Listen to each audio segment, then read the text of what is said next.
Hello everyone, আজ হচ্ছে হনুমান জয়ন্তী। তো আজ সন্ধ্যেবেলায় ভাবলাম যে সারাদিন আজকে যেতে পারিনি মন্দির। তো সারা বছর যেখানে পুজো দিই সেখানে আজ না গেলে মনটা খুব খারাপ করছে। যদিও আমার বাড়িতে হনুমানজি রয়েছে, তারপরেও আমি মন্দিরে গিয়ে পুজো দিই, কারণ আমার মন্দিরে যেতে খুবই ভালো লাগে। যে কোনো মন্দিরে যেতেই আমার ভীষণ ভালো লাগে। তো চলো আমার সাথে দেখতে থাকো কোথায় যাচ্ছি, আর আমার বাড়ির হনুমানজিকেও তোমাদেরকে একবার দর্শন করি। তো চলো। এই দেখো বন্ধুরা, এটা আমার বাড়ির হনুমানজি।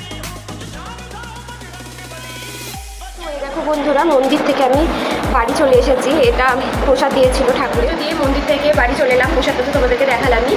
তো মন্দির বন্ধ করে দিল, ভাগ্যিস আমি পেয়েছিলাম দেখতে ঠাকুরের দর্শন। তো চলো, আজকের ভিডিওটা আমি এখানেই শেষ করছি।